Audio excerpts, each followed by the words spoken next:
is to give you a flying tour of or I guess an overview really, of the library map of the world. I've been involved with IFLA for my entire time at Carl, so 10 years-ish. And so thank you, Carl. It's been a great pleasure to work with IFLA, and I think it has been, as Vivian said, a kind of exchange where I've given quite a bit of effort to IFLA at times, and also derived a great sense of the international library needs. And my time was mainly 8 years with the management of library associations. So it is very much an international organization that cuts across it and sort of looks to develop library association strength across the globe. So the Library Map of the World started in 2017, and really I think this slide, which I borrowed from yesterday's presentation, is how do you advocate if you don't have the data that you need? So it was an effort to try to build data, build international data, a sense of the strength of libraries worldwide, but also trying, I think, to get to be able to provide some comparative data that can be helpful in advocacy locally within countries and then across as well. So they're basic metrics. They're meant to be basic metrics. They're not actually that basic, I would say, to actually do. So as I said, it originated in 2017 as an advocacy tool for the field. It was funded by the Gates Foundation as part of the work of IFLA at that time. It's basically trying to highlight as well as data the contribution that libraries make to the UN Sustainable Development Goals, the SDGs, which will be talked about a little bit more. So now, at this time, it has contributions from 147 countries in terms of statistics. It has 60 SDG stories and 32 country profiles. And I want to talk a little bit about the experience of us with NARD, because NARD we sort of had as one of our goals to try to get the data there for the US and Canada. So profiles, stories, and stats. And I'm pleased to say that at this point Canada, which is an easier jurisdiction than the US by an order of magnitude, I would say. But Canada has just upgraded its profile and its data. And so I want to talk just a little bit about that. So Carl volunteered to take on some of that work on behalf of all library types, not just research libraries. And it did prove tricky. And the profile was relatively straightforward, as there was a standard template and guidance that IFLA had developed. And I would commend Taline Aktarosian, who works for Carl, for her work on that. So she wrote it, and we looked at it and examined it from our knowledge, and then shared it as well with other members of NARD and other knowledgeable representatives of sectors across. And so I think it's actually a pretty accurate. It's the structure is defined by IFLA, but it is an accurate overview, and it's worth using actually as an overview of the Canadian library field, if you would.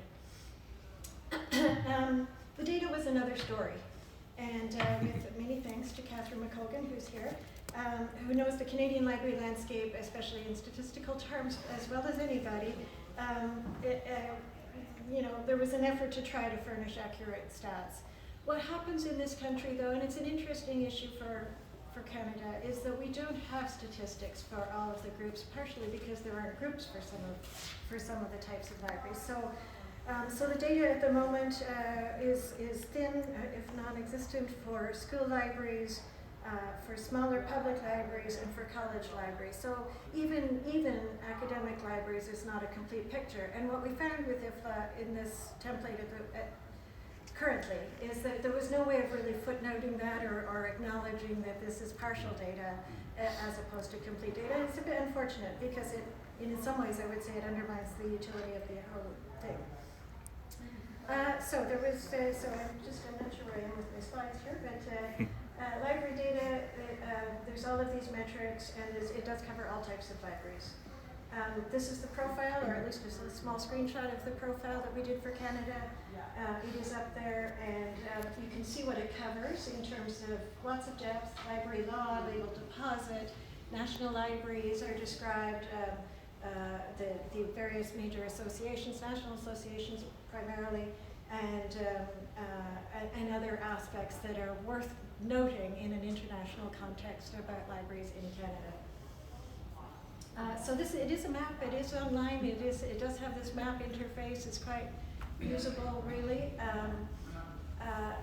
And in point of fact, I guess what I wanted to end on was to say, okay, this is the general map of the world. Canada is highlighted now, thankfully, because there's some data there, and so that's all good.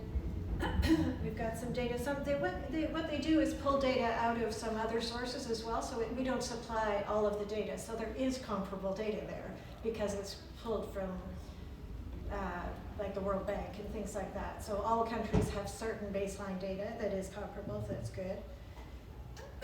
And then, so I just wanted to talk a little bit about what they're thinking, because we found that it hadn't changed, the interface, since 2017. It was very controlled, which is good, but it was also not really serving too well for uses. So they have put together they have now an RFP out, and I think it's underway for a 55,000 euro project for a complete redesign, moving it to WordPress or some other open source platform, and adding new features. And one of the things, I pulled this out of one of their presentations because it shows that this is the kind of potential that it could have, and they will try to make it more of a communications tool as well by doing things like this. So pulling out observations, stats, things that can be concluded from the data that are advocacy points. So what they're thinking is they want to know how to add new metrics and data points, add capacity to look at historical trends, support benchmarking and comparison, support the possibility to create a customized country report, or to cross and look at certain data elements across countries, and support the display of selected number of SDG stories in a more interactive way. So lots of improvements coming. The administration at the moment is quite centralized, which is, I think, actually a good thing, but they are looking to be able to enable countries to sort of manage their data a little bit more themselves. So I just wanted to close to say that I think the Library Map of the World is a valiant effort, and hopefully we'll get there.